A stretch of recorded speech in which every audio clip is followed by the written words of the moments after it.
Hello dear students, good morning. आप सभी को स्वागत है आपका अपना YouTube channel Omega with Miracle YouTube channel पे। तो चलिए आज की क्लास हम सीखने वाले हैं बहुत ही इंपॉर्टेंट टॉपिक जिसका नाम क्या है, कैलकुलेशन, स्टाइकोमेट्रिक कैलकुलेशन। चूँकि ये टॉपिक्स आपको 11th क्लास की है और 11th क्लास केमिस्ट्री के साथ साथ आप कोई कम्पिटेटिव एग्जाम की तैयारी कर रहे हैं, ठीक है, चाहे वो क्यों नहीं आपको NDA हो, नीट हो, JEE हो, है ना, IIT हो, कुछ भी हो, पॉलिटेक्निक हो, तो ये टॉपिक्स आपको 100% पता रहना चाहिए। ठीक है, तो ये टॉपिक्स बहुत ही इंपॉर्टेंट टॉपिक्स है जो आपको कॉम्पिटिटिव एग्जाम के लिए के साथ साथ आपको बोर्ड एग्जाम के लिए इंपॉर्टेंट है।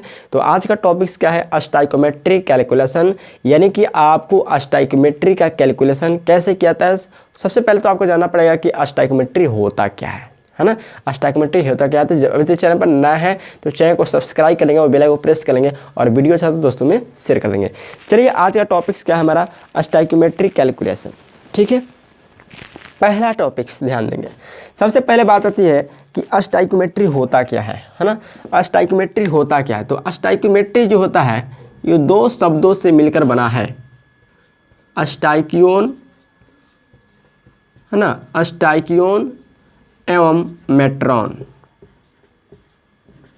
ठीक है, दो शब्दों से मिलकर बना हुआ है स्टाइकियोन एंड मेट्रॉन, यानी स्टाइकोमेट्री जो है दो शब्द से बना है, स्टाइकियोन और दूसरा बना है मेट्रॉन। स्टाइकोन का मतलब होता है सिद्धांत या तत्व, सिद्धांत या तत्व, और मेट्रॉन के मतलब होता है माप। ठीक है, तो यहाँ पर सिद्धांत माप नहीं बैठ रहा है, लेकिन यहाँ पर ध्यान देंगे तत्व की माप, इसका शाब्दिक अर्थ हो जाएगा तत्व की माप, तत्व की माप। ठीक है, अगर इसको नेगलेक्ट कर लें, सिद्धांत को नेगलेक्ट कर लें, ठीक है, तो यहाँ पर हो जाएगा तत्व की माप, यानी कि स्टाइकोमेट्री का पूरा नेम क्या हो गया, तत्व की माप। यानी कि यह एलिमेंट का कैलकुलेशन करता है, एलिमेंट का मेजर करता है। तो कैसे करता है ध्यान देंगे। आप पढ़ेंगे कोई भी लेबोरेटरी में कोई भी चीज़ कंपाउंड है, कोई भी केमिकल कंपाउंड है, उसको कहाँ तैयार किया जाता है, कहाँ बनाया जाता है, तो उसको तैयार किया जाता है, बनाया जाता है आपको लेबोरेटरी में, प्रयोगशाला में, है ना। तो स्टाइकोमेट्री क्या है कि स्टाइकोमेट्री किसी भी प्रयोगशाला में या आपको कैलकुलेशन किया जाता है कि कितना अमाउंट में हम क्या यूज करेंगे, कितना अमाउंट में हम अभिकारक यूज करेंगे, तो कितना अमाउंट में प्रोडक्ट यूज करेगा। क्योंकि आप जानते हैं कि रासायनिक अभिक्रिया में जो भाग लेता है, यानी कि केमिकल रिएक्शन में जो पार्टिसिपेट होता है उसको क्या बोलते हैं, उसको हम बोलते हैं रिएक्टेंट। और जो प्रोडक्ट के रूप में प्राप्त होता है, यानी कि जो नया सब्सटेंस बनता है रिएक्शन के बाद, उसको हम क्या बोलते हैं, प्रोडक्ट।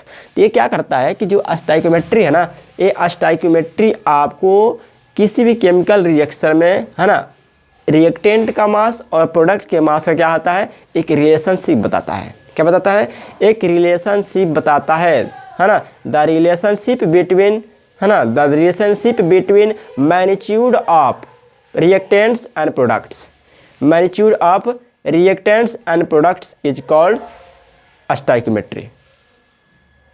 ठीक है, स्टाइकोमेट्री इन केमिकल रिएक्शन, है ना, इन केमिकल रिएक्शन, ऐसे कर सकते हैं, इन केमिकल रिएक्शन मैग्नीट्यूड ऑफ, है ना, मैग्नीट्यूड ऑफ रिएक्टेंट्स एंड क्या प्रोडक्ट्स इज कॉल्ड, यानी कि स्टाइकोमेट्री। यानी कि स्टाइकोमेट्री कह सकते हैं कि किसी रासायनिक अभिक्रिया में अभिकारकों और प्रतिफलों की मात्राओं का जो संबंध होता है, जो रिलेशन स्थापित करता है, उसको हम क्या बोलते हैं, स्टाइकोमेट्री। तो चलिए इसका हम डिफिनेशन भी लिख देते हैं, आप लिखना चाहें तो लिख सकते हैं कि किसी रासायनिक अभिक्रिया में, किसी रासायनिक अभिक्रिया में, किसी रासायनिक अभिक्रिया में, है ना, अभिकारकों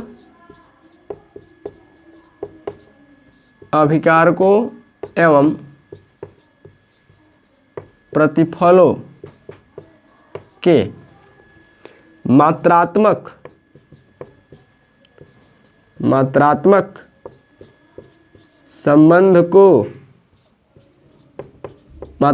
संबंध को स्टाइकियोमेट्री कहते हैं, स्टाइकियोमेट्री कहते हैं। क्लियर ना।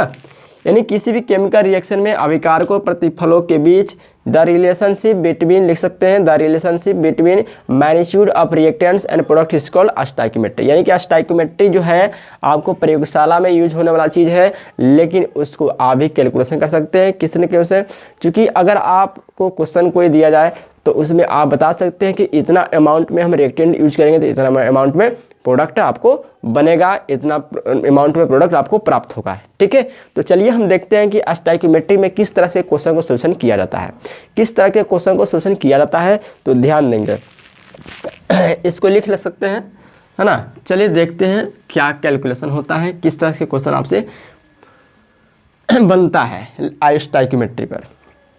क्वेश्चन है कि 30 ग्राम कार्बन को, क्वेश्चन है 30 ग्राम कार्बन को,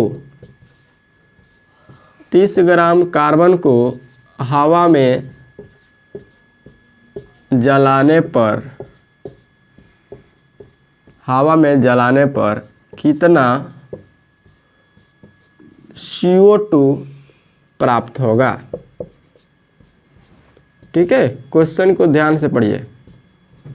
क्या बोला है, क्वेश्चन बोला है कि अगर आप 30 ग्राम कार्बन को क्या करते हैं, जलाते हैं एयर के प्रेजेंस में, है ना, तो आपको कितना CO2 प्राप्त होगा। ठीक है, ध्यान देंगे। तो सबसे पहले इसमें एक टॉपिक्स है कि अगर आपको कभी भी कह सकता है कि कोई भी चीज़ अगर आपको जलाया जाता है तो आपको पता है कि वो ऑक्सीजन के साथ रिएक्ट करता है ना, ऑक्सीजन के साथ क्या करता है, रिएक्ट करता है। तो कार्बन को जब आप जलाते हैं तो कार्बन डाइऑक्साइड बनता है। यानी कि जो क्वेश्चन दिया रहेगा उसका केमिकल रिएक्शन लिखने को आपको ढंगाना चाहिए। ठीक है, कोई भी क्वेश्चन आपको दिया रहेगा तो उसका केमिकल रिएक्शन लिखने को आना चाहिए। तो यहाँ पर केमिकल रिएक्शन का क्या आ जाएगा, C+O2 एरो CO2। ठीक है, C+O2 एरो क्या हो गया, CO2। यानी कि ये रिएक्शन आपको लिखा है कि कार्बन को हम जलाते हैं तो कार्बन डाइऑक्साइड बन गया। अब यहाँ पर एक चीज़ ध्यान देंगे, कार्बन डाइऑक्साइड को जलाते हैं तो कार्बन डाइऑक्साइड बन गया। तो इसमें लिखने के बाद देखना कि ये रिएक्शन आपको बैलेंस है कि नहीं है, रिएक्शन बैलेंस है कि नहीं है। बैलेंस तो है, अगर रिएक्शन बैलेंस नहीं रहेगा तो बैलेंस कर लेना है। ठीक है, कैलकुलेशन करने से पहले रिएक्शन को बैलेंस कर लेना है। ठीक है, ये चूंकि बैलेंस है। अब हमारा क्वेश्चन क्या है, कार्बन से है और क्या है, CO2 से है। क्वेश्चन में रिलेशन देखिए। ठीक है, तो पहले हम क्या करेंगे, रिएक्शन लिख लेंगे। कार्बन ऑक्सीजन से रिएक्ट करता है तो कार्बन डाइऑक्साइड बन जाता है। अब इस क्वेश्चन में देखिए रिलेशन क्या है, कार्बन से है और यहाँ पर क्या है, कार्बन डाइऑक्साइड से। तो जो इसका रिलेशन है उसका हम क्या करते हैं, मास निकाल कर रख लेते हैं। चूँकि कार्बन का मास जानते हैं 12 ग्राम होता है और कार्बन डाइऑक्साइड का निकालेंगे तो 12 + 16 × 2, 12 + 32 आ जाएगा आपको 44 ग्राम। ठीक है, अब हमको क्या करना है, एक एक नियम लगाना है। तो लिखेंगे, चूँकि देख रहे हैं यहाँ पर 12 ग्राम कार्बन से, 12 ग्राम जब कार्बन है तो 44 ग्राम क्या आ रहा है, 44 ग्राम कार्बन डाइऑक्साइड आ रहा है। ठीक है, इसलिए 1 ग्राम अगर कार्बन यूज करते हैं, कितना, 1 ग्राम अगर कार्बन यूज करते हैं तो 44 बटा कितना आ जाता है, 12। ठीक है, इसलिए कितना ग्राम पूछ रहा है, 30 ग्राम पूछ रहा है ना, तो यहाँ पर लिखेंगे 30 ग्राम कार्बन जब यूज कर रहा है तो क्या हो जाएगा, 44 बटा 12 × 30, 6 दूना 12, 6 × 30, 5 से कट जाए, सॉरी 6 × 30, 6 दूना 12, 2 से कट जाएगा 22 मरतबे और 22 × 5 हो जाएगा 110 ग्राम CO2। ठीक है, तो इस तरह से क्वेश्चन आपको स्टोइकियोमेट्री में पूछा जाता है। तो वीडियो अच्छा लगता है लाइक करेंगे और इसका नेक्स्ट सॉल्यूशन हम आपको नेक्स्ट वीडियो में बनाएंगे। बेस्ट ऑफ लक, फिर मिलते हैं नेक्स्ट क्लास में। Good bye.